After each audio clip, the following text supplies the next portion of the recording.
Slater Crusaders, America's the greatest country in the world. Happy Thursday, best day of the week. Glad you're here. Hey, I want to remind you about our app for every smartphone. Just download the First app in the App Store, and it's right there. It's my favorite way to watch. It's a great app. It's super easy to use, crisp, clean, clear, obvious how to do it all, how to navigate it, and then you can close it, and it still plays in the background. So that's my favorite way to watch. So please download that for free in your app store, the First TV. We got to spend some time on this. So James Lindsay, he has studied for many years the psychology of religion. And he spent a lot of time focusing on cults. And he wrote this amazing article about how Black Lives Matter and being woke and critical race theory is a cult. I know Ben Shapiro spent some time on this as well. Ben Shapiro wrote this tweet the other day. He said, the religion of wokeness has virtually everything other religions have. It's got a strict and nearly impenetrable code, an enforcement mechanism, an expert priesthood caste, sacrificial rites, public atonement rituals. The only thing missing are morality and forgiveness.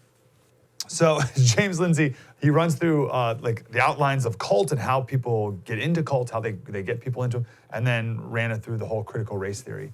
So let's just roll through it real fast here. So the first thing these cults have to do is they have to make you feel terrible about yourself. Right? So the equivalent here is, did you know that you are complicit in racist systems? Oh, wow, I didn't. Right? You're supposed to feel like a terrible person. You're supposed to feel full of shame. And then the woke religion comes in and says, hey, it's okay though. You can become an anti-racist. Help us dismantle the system and build a better world. And you're like, oh, gee, that sounds like a lot of work. And they say, whoa. You want to be on the right side of history, right? That's a big Obama framework, right? Like, we're on the right side of history. They're on the wrong side of history, right? That's how they do that. Okay? So now you're like, okay, I'll join. So you are put into one of two groups. You are either racist or you are racist. Those are the two options you have. Now, there's a side distinction. You're either a racist who admits it, or you are a racist who is too emotionally fragile to admit it. So there's your options, racist or racist. So which are you? Are you going to admit it? No, you're not? Oh, well, you're just too emotionally fragile to admit it. So you're one of those two groups. Now, if you're a racist and you admit it, you can join the cult. Now, there's an important aspect of joining a cult. It's that you can never, there's things you got to do, but you can never actually achieve them. That's part of it. No matter what you do, you can never achieve it. Now, you would think that would push people away from the cult, but it actually drives them deeper into it because they need to achieve to get the recognition from other people in the cult. So Robin DiAngelo, who we've been quoting a lot lately, she's the one who wrote White Fragility, which is, so not only is White Fragility the most popular book right now about all this, but she's been writing like literally the textbooks on critical race theory for a while now. So she's really one of the most influential people when it comes to this being taught in academia land, which is now what we're seeing the fruit of as these kids have graduated and they're now in the real world. Anyway, so she said that anti-racism, the cult, is a lifelong commitment to an ongoing process of self-reflection, self-critique, and social activism. So you can never, ever do enough. Okay, so once you're in the cult, you have to do outward signs of cult membership. Okay, that's what all this kneeling is, or even more. I'm sure you've seen the videos of people, because that's never enough. It's never enough, no matter what you do. So kneeling is not enough. Now you need to lay down on your stomach, hands behind your back, yelling, "I can't breathe," over and over again. Have you seen these videos? They're so creepy. There are people, because it comes out, because they chant for a while. So the chant comes out as, "I can't breathe, I can't breathe, I can't breathe." There's all these white people on their stomach doing that, and you have black people standing over on top of it. Super weird. That's cult-like. Once you do that, you can graduate to the next level of enlightenment, and that is being woke. So up until this point, they're just giving you information, right? Here's right think, here's wrong think. But the goal of all that is to transform the lens that you have to see the world. And once you they can transform your lens, now you are woke. So the technical term for this that they teach on colleges is critical consciousness. which we'll talk about in a little bit. We're going to talk about the word critical. It's actually a Karl Marx term. So we'll get that in a little bit. But being woke, right? It makes sense if you think about it. You're now awoken to the injustices of the world, right? And all these injustices that you were asleep to, you were blind to, and now that you see the light and you can awake to everything and all the injustices that you're complicit in. And once you do that, you now see it everywhere. You have to see it everywhere. Otherwise, you're not really a member of the cult anymore. So people are actively trying to find and see racism in everything all the time. Do we have the AOC quotes, guys, that we did yesterday? This is a perfect example again. Oh, yeah. So the press secretary said, Biden advisor, Alexandria Ocasio-Cortez. And AOC, you can see the quote right here. She's like, oh, I'm a congresswoman, Kaylee. What's going on? And do you have the second one? This one's even better. Steeped in long, hurtful, horrendous history of stripping women of color titles and diminishing them to the help. Now, perhaps she's not aware of that what she did is mired in racist history, right? So Kaylee McKenna, or you pronounce it, she's asleep. She's not awoke. She's not awakened. She can't see that what she did is mired in racist history. And then yesterday we showed the follow-up where at the transcript, in the same sentence that AOC was so offended by, the press secretary called her congresswoman, okay, and Biden advisor. But it doesn't matter, right? Everything is racist. Everything is problematic, no matter what, all the time. Statues, history, ideas, people, the littlest slight, the NFL, you name it, everything. Bon Appetit magazine. But she said that as editor-in-chief of Bon Appetit magazine resigned. So there's all these like super blow. There's an amazing quote from one of the editors or one of the people working at Bon Appetit, and their claim was that we were so focused. We had a white-centric worldview in the magazine, and we Columbused other cultures in our So it's like, you're oppressed in Bon Appetit magazine? It's insane. So everyone's racist, everything's racist, and you have to think that's true if you want to be in the cult. So let me quote this guy. Does that make sense? Of course it doesn't make sense, but you're following. This is James Lindsay. All right? He says, I know this part gets a little heady, but it's important. Critical consciousness is the cult mentality of Karl Marx's conflict theory. Conflict theory, in briefest explanation, is the idea that society is broken into different groups or classes. So for Karl Marx, they were economic classes. For the woke crowd today, it's different social group identity classes, right? That's what intersectionality is. We don't have time to go over all that right now, but anyway. So society is broken up into two different classes that are oppressive on one side, oppressed on the other, and in conflict over this. That is, conflict theory is the belief that different social groups in society are always at conflict with one another for power and dominance. And that rather than working together in complex, dynamical ways that can be mutually beneficial, they are at war.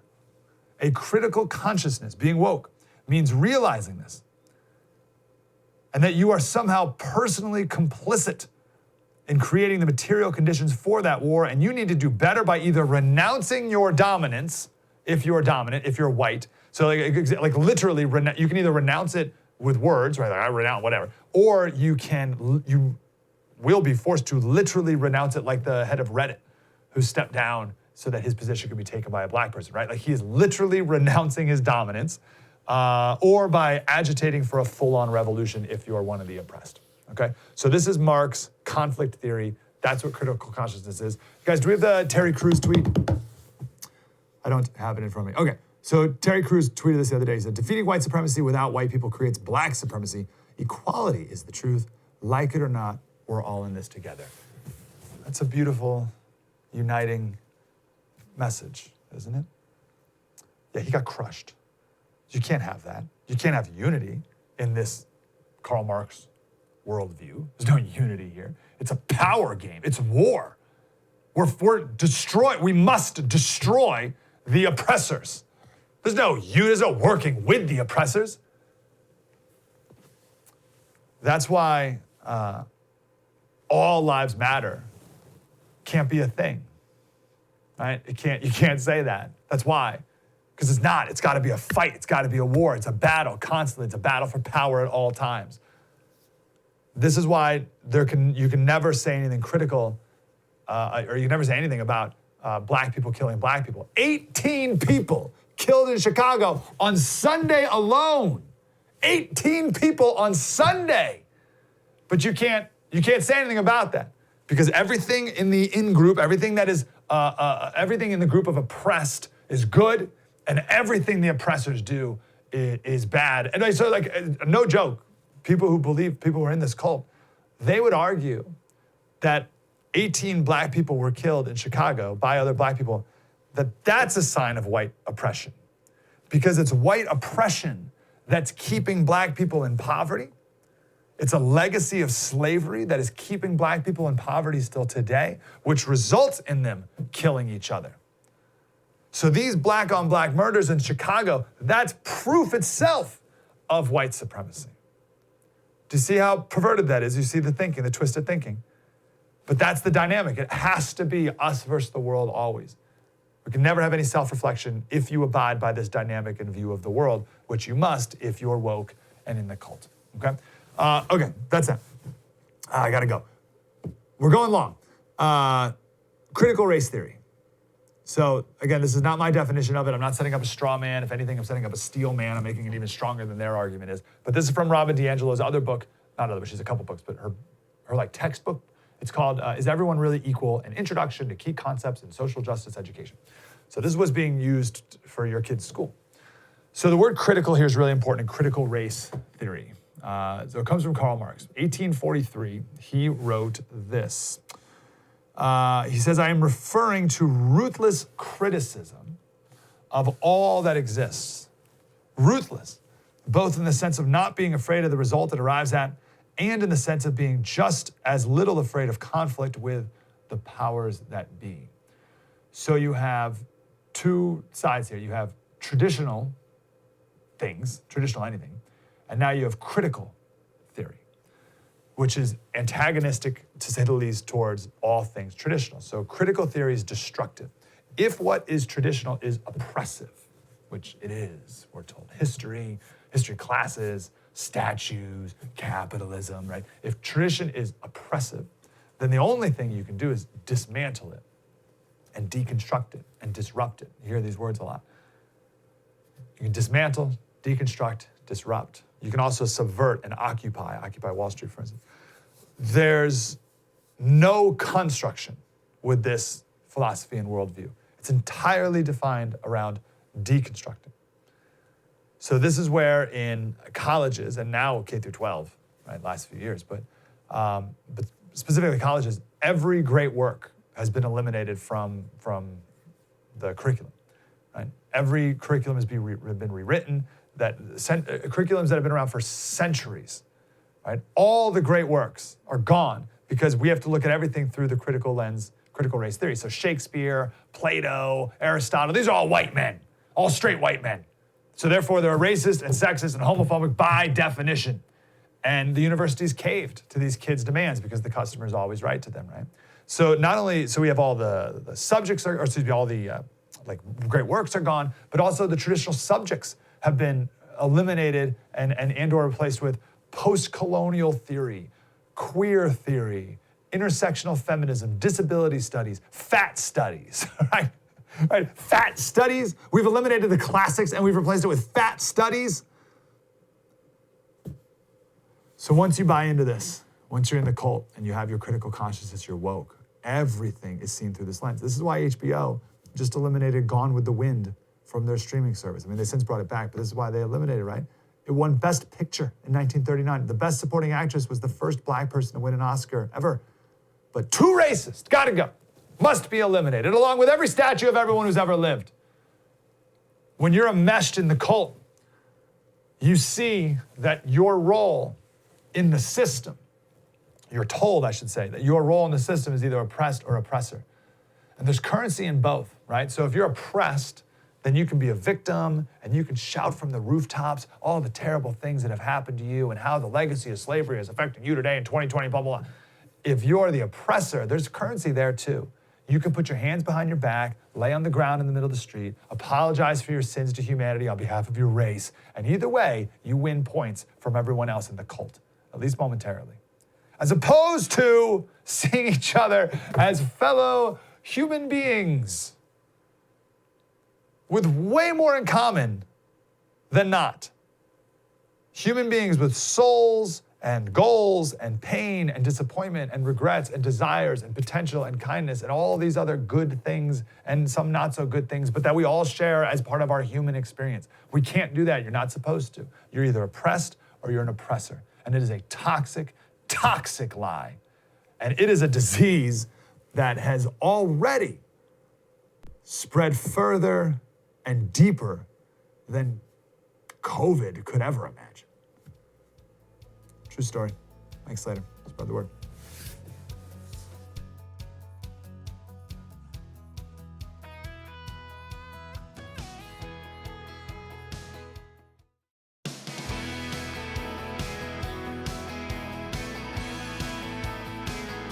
Hey, Slater Crusaders. I want to talk about Colin Kaepernick here for a couple minutes. I haven't talked about Colin Kaepernick for years. Right? I just kind of dismissed him and this whole thing as like a goofy little cultural sideshow because we're bored. But I think about where we'd be if we were in a parallel universe and Colin Kaepernick didn't do what he did. If he didn't use the platform of the NFL, which is maybe the biggest platform there is in our country, to take a knee in front of the flag, how would things be different today? So I started thinking about how Colin Kaepernick got to where he is today. When did he start being radicalized? And it turns out that his story is very important because it's exactly what's happening to a lot of people today as they're joining the cult of anti-racism. So let's talk about his radicalization. Background on Colin Kaepernick. Biological mom was white. His dad was black. His dad left his mom when he found out she was pregnant. So there's trauma there, right?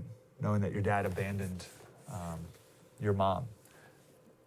We could talk about trauma later maybe, but I think a lot of what's going on with all this stuff is a lot of projection and a lot of pain and whatever. So his mom was 19. She had Colin adopted by a white family, a Christian family. In fourth grade, Kaepernick said he wanted to play in the NFL. And America being the country it is, it happened. He got a football scholarship, went free ride to University of Nevada, went to church, did everything right, if you will. Went to the Super Bowl. He lost by 3 points. He was almost Super Bowl champion. Signed a 6-year deal, $126 million. Then he got hurt. Didn't play as well. And then was ultimately benched and fired. Larry Alex Taunton, he said, this is the moment where his story takes a dark turn. He met, and I'd love to find out how he met this guy, but he met a Muslim convert, rapper turned Berkeley professor, Amir Hassan Loggins. So this guy teaches all the toxic stuff that we just talked about in the last segment. Black liberation, capitalism's oppression, America's one giant long history of oppression and exploitation, the whole thing, right? So he's the biggest intellectual, if you want to call it, academic influence on Kaepernick. The professor introduced him to Nessa Diab. She goes by Nessa now. So she was born, I think she was born in California, but she spent most of her life in Saudi Arabia. She's a big-time radio host in San Francisco right now, and she just goes by Nessa, and she's a major Black Lives Matter activist. It's when he met her that things got really dark, activist-wise. And that part makes sense because women make men do crazy things. So this guy said, this is when he started tweeting of lynching, murder, bodies in the street of America. Unsurprisingly, he expressed his admiration for Castro and Malcolm X. The oppression of black people at the hands of white police officers was a theme. We're under attack, he wrote. It's as clear as day. He sued the NFL. We don't know how much the settlement was for, but some say it's up to $80 million. And then Nike signed him to, of course, that major deal recently. So here we are. Let me quote here, as is Larry Taunton. Colin Kaepernick was born in a country where adoption is not only possible, but where the prevailing moral attitudes made his adoption likely. He loved sports, and because his talents were valued, he enjoyed a free university education and a highly profitable career. When that career failed, he blamed others, and the American legal system rewarded him handsomely as if a deep and genuine wrong had been done to him, even though no wrong was ever legally established. And since this is a capitalist country where free enterprise is both legal and encouraged, he was able to parlay his twin roles of victim and social justice warrior into a major corporate sponsorship worth millions. By any measure, Colin Kaepernick has flourished and profited under an American sky. What a country. G.K. Chesterton, he didn't actually say this quote, but it's a Chesterton-y quote. When a man stops believing in God, he doesn't believe in nothing. He believes anything. And I think we have a lot of that going on right now, not just with Kaepernick, but with everyone. When a man stops believing in God, he doesn't believe in nothing. He believes anything. So I wrote a book a couple years ago. It's still available on Amazon.com right now. How to Change Someone's Mind. It's very short. It's $5. It's more of a pamphlet, really.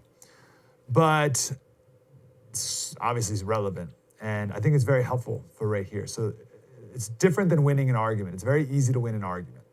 Very easy. Be louder, sound more confident, stuff like that. But if you actually want to change someone's mind, that's a totally different thing.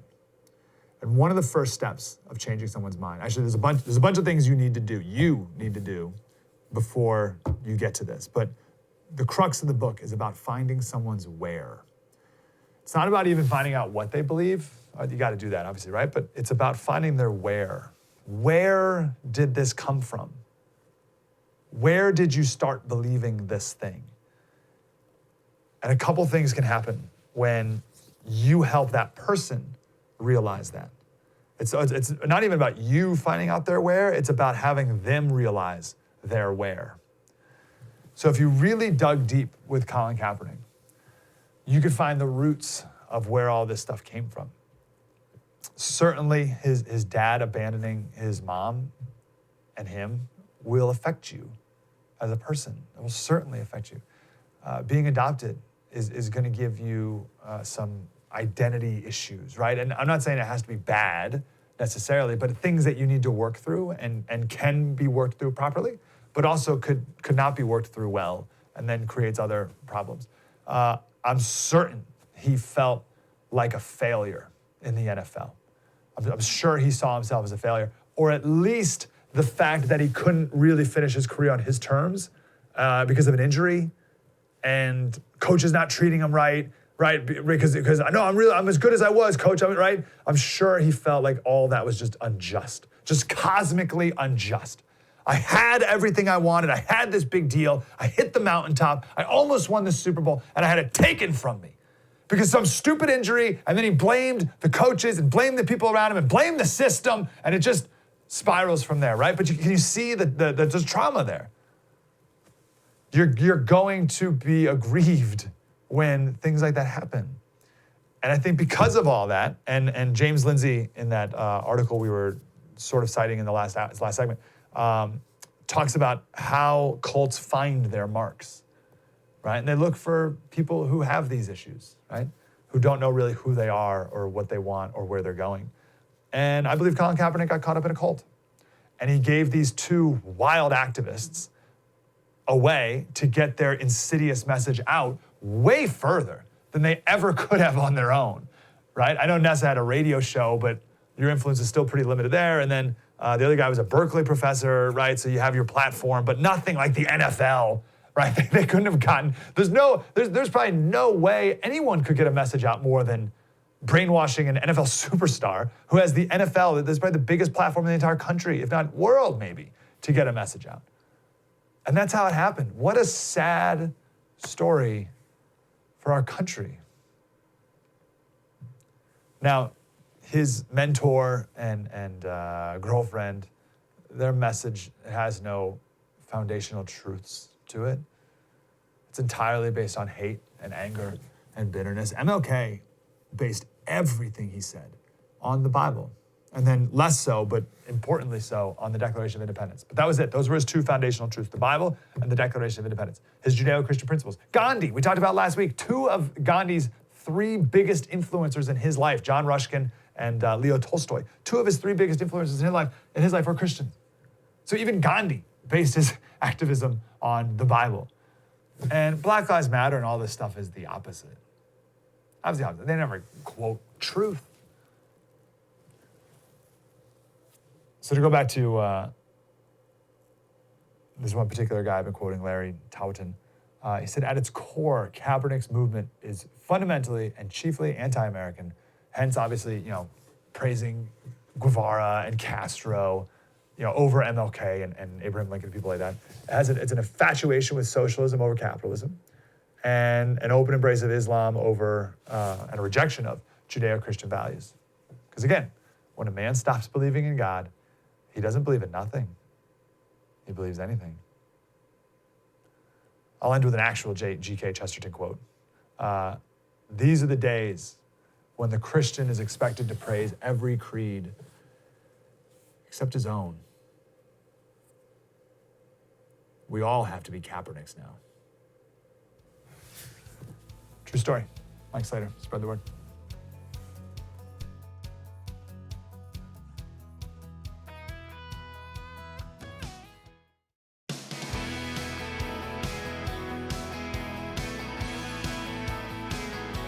All right, I hope the point has been made that we need to stop listening to these people.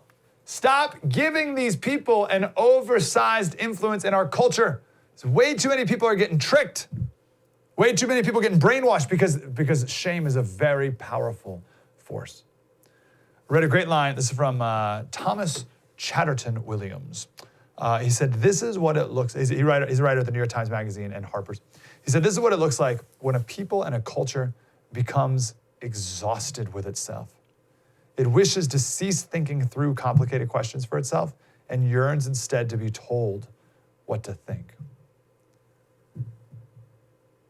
We've stopped teaching and learning who we are. We've lost our identity as Americans and as people.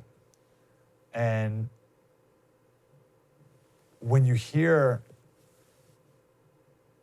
you hear how awful America is with that Kaepernick worldview that we were just talking about, you can see how someone would say, well, what's even worth saving anyway? Right? Like, yeah, sure, tear down that statue. I don't care. I don't even know who that is.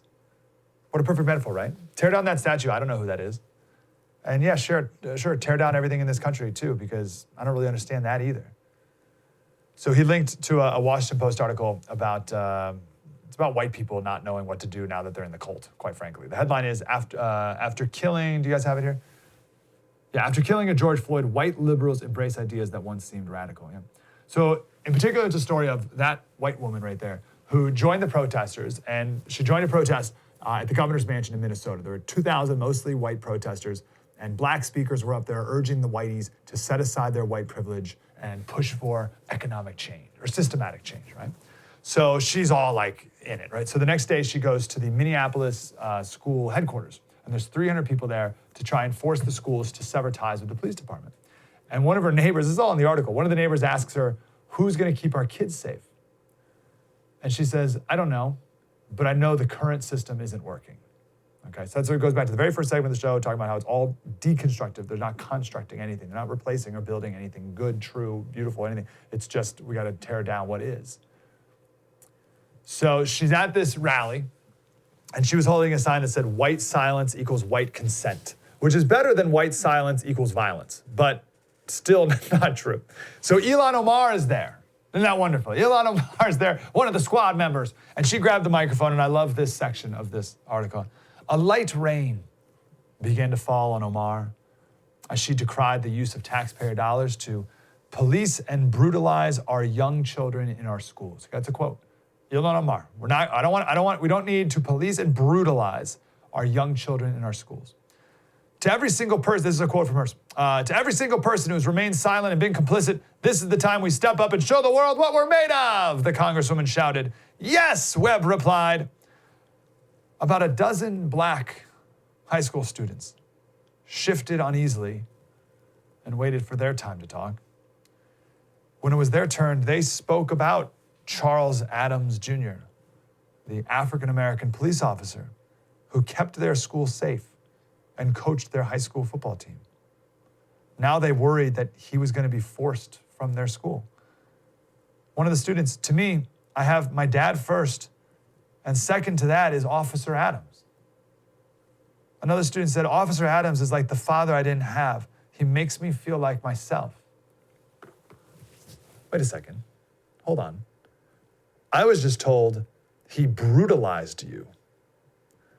So is this officer? So here's another thing. It's not officers. It's Charles Adams Jr. See the difference? So Ilhan Omar, is Charles Adams Jr. brutalizing these kids?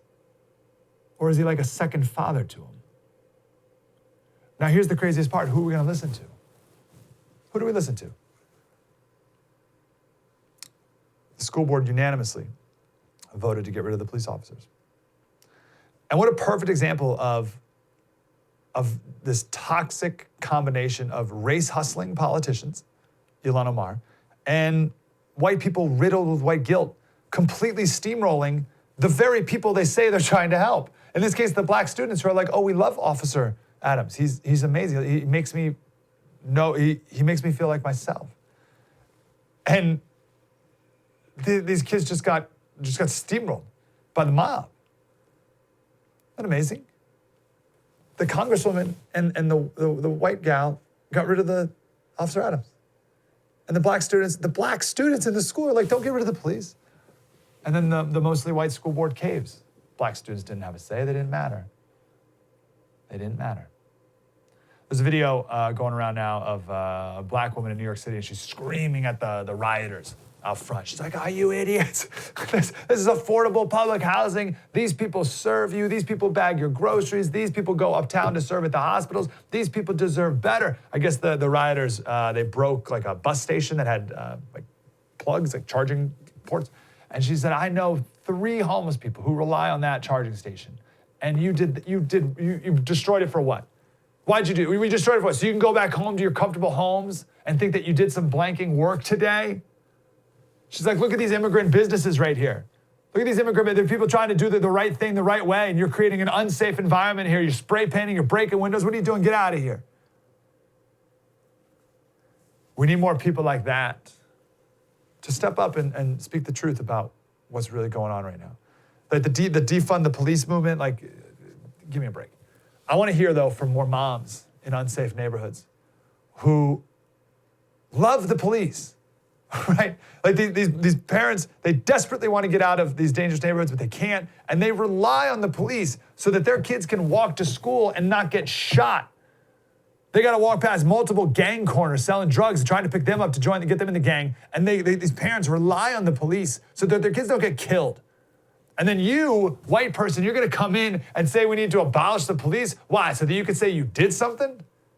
Get out of here with that. I got to go here because I want to get to our guest, but we mentioned the other day in passing the CNN. Do we still have it, the CNN headline?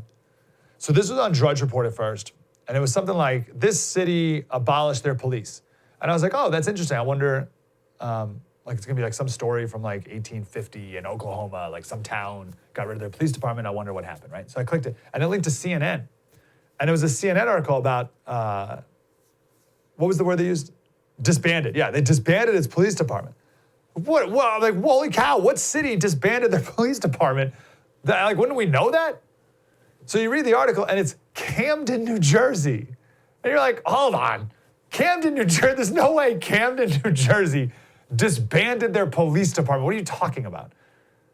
So you read the article, and the whole article is about, they didn't disband anything. They embraced, they call it like community policing. Like new hires would knock on doors in the neighborhood that they were gonna start patrolling and stuff like that. And they would have more cookouts and stuff. Like that's what the article was about. It wasn't about disbanding anything. It was about cops having like an ice cream truck go around and give out free ice cream. Okay, so like how could you talk, this article is about disbanding, you didn't disband nothing. So the truth is, if you dig a little more, in 2012, 2013, the city disbanded the police union. Very different.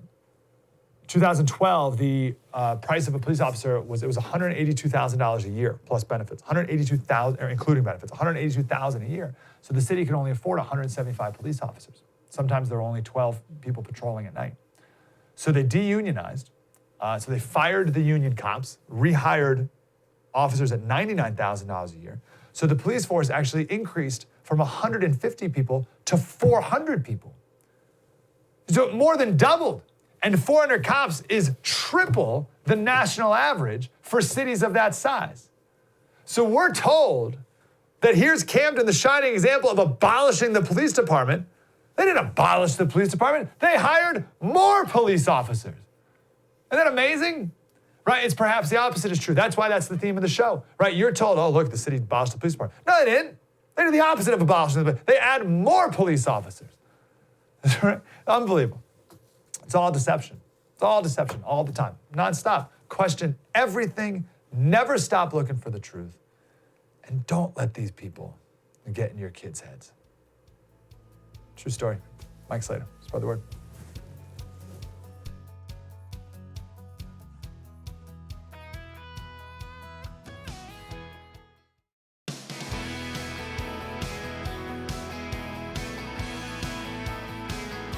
Hey, Slater Crusaders, let's end on a good, positive high note here. Ryan Baumberger is here. He's the host of a podcast with his wife, Life Has Purpose, founder of the Radiance Foundation, also the author of Not Equal Civil Rights Gone Wrong. Ryan, how are you, brother? Hey, I'm great. How are you? Very good. Good to talk to you. I like your piece you wrote, 10 Reasons Why I Won't Support the Black Lives Matter Movement. We don't have time to run through all of them. I just want to encourage everyone to go read it. I found it on townhall.com, but let me start with the one that I liked the most. There's no desire for reconciliation. Right. Maybe you could speak to that, and maybe even just big picture. Why did you even feel the need to publicly come out and say you don't support BLM? Right. Well, first, I have to say that any life unjustly killed deserves justice, 100%. The reason why I talk about these issues, and I've been talking about these issues for years and years and writing about them, is because from a biblical perspective, there is no such thing as race. And to look at the sin of racism and the discrimination based on skin color, it should be something so easily denounced by Christians. But yet we have a movement that is centered on our color and separating us by color, and that is so rooted in things that are so unbiblical. So the whole forgiveness aspect of it, there's no call for that. The Black Lives Matter Foundation, which is the original group that created the hashtag, and the movement for Black Lives has no forgiveness, no reconciliation at the heart of what they do. In fact, what they want to do is spread what they call Black power across the country. And anybody who understands civil rights era, Martin Luther King Jr. denounced Black power, which was rooted in and centered in Malcolm X's rhetoric. He denounced Black power. He denounced the violence of it. And Malcolm X denounced Martin Luther King Jr., called him an Uncle Tom, and said, by any means necessary. He was anti-integration. He was pro-violence. So we're just having this regurgitation of the same Black nationalism. So as someone who's white and Black, adopted into a multi-racial, I put that in quotes, but a multi-ethnic family of 15, I have to speak out about this. I feel like because I am white and Black, I need to speak to these issues and be a bridge. Because for me, reconciliation is at the heart of our salvation. There's no salvation without it. And so we all need to be serving as agents of reconciliation. And so that's... And I'm a factivist. I mean, you can see the shirt, less activism, more factivism. I want Christians to actually act with the facts. We can mourn, we can empathize, but if we don't know what's actually truly going on, we cannot act responsibly and compassionately. Okay, so is there anything specific you mean by facts in this regard? Because I've been moved a lot by mourn with those who mourn, right? Which is good, obviously, but then what, right? And what facts are you referring to here? Well, the facts, the premise, the foundational premise of the Black Lives Matter movement is that there's an epidemic of black people of my complexion being killed by cops. It's just not true. It's not bare. I mean, you look at the evidence itself. For instance, we can look at the stats for 2020. And I have to say, I support men and women in blue, but when any cop abuses his or her authority, they need to be held to account, 100%. Yep. But there is not an epidemic of people of my complexion being killed. This year, there were 76 blacks killed. There have been 76 black people killed so far. There were 149 white people killed so far. We don't ever hear about them. We only hear about people of my complexion being harmed or killed. But out of the 76 black individuals killed, only 9 were unarmed. In fact, out of all of those who were killed by cops, 90% of them were armed with a deadly weapon. Every loss of life is tragic, but the premise itself isn't true. And then you look at the FBI homicide stats, and this is crucial.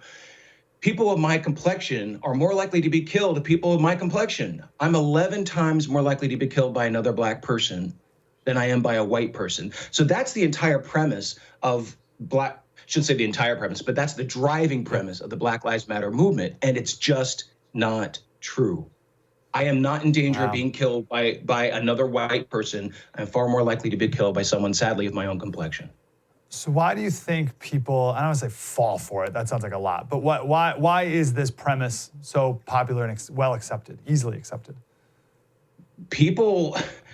We've got a mainstream media establishment that doesn't want to inform. I mean, they're out there to push a political agenda. And we've been seeing this even since Ferguson. And we're experiencing the same thing, the same cycle of mourning and grieving and anger and blaming. Yeah. But where has the advancement been even since Ferguson? Because we have a mainstream media establishment, an entertainment establishment, an academia establishment that doesn't want to actually talk about the context.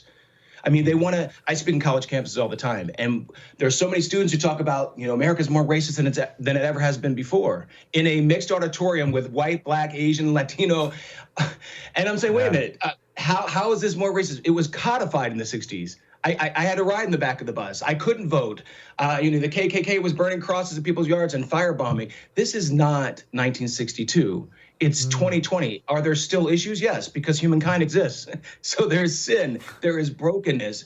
But for people to paint a picture that somehow the systemic racism is in every institution in America, they're ignoring the reality that so much has changed. We look at the specific instances of racism, absolutely, and we address them. But this is not 1962. This is not 1862. But there are many in the Black Lives Matter movement who want people to believe this, and mainstream media is more than happy to parrot this false narrative. Yeah, so good. So, all right, so I want to talk about what we can do and what can we do better, and we'll get some positiveness here. So first, I think to get that, what do you think is I don't want to say main sin, but what is a sin that stands out that we can redeem and we can repent from? And you can answer that any way you want, as individuals or as a culture, as a country. What do you think? Well, as individuals, as Christians, because the world is going to be the world. The world is always going to act out of brokenness. So I can't really talk about the world's responsibility, but I know our responsibility as the church, and that's to love one another.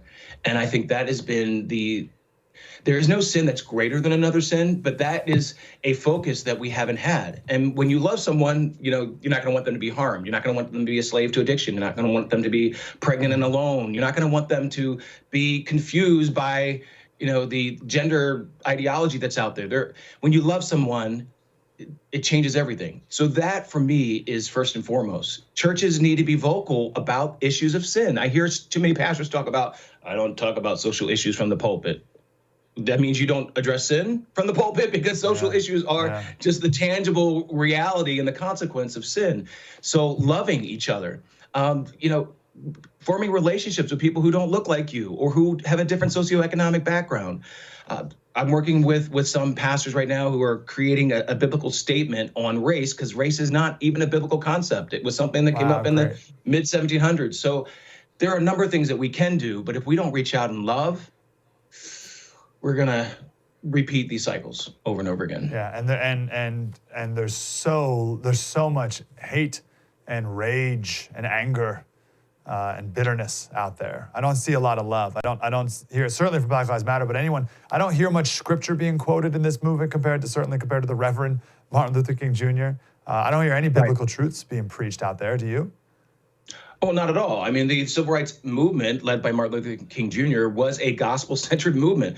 Black Lives Matter doesn't even pretend to be a gospel-centered. In fact, it is the antithesis to a gospel-centered movement. And so without forgiveness, you're going to keep repeating the past. And that's the whole thing. As a Christian, we've been forgiven of our past, yet the Black Lives Matter movement wants people simply by the hue of their skin to be held responsible and accountable for a sin they didn't even directly commit.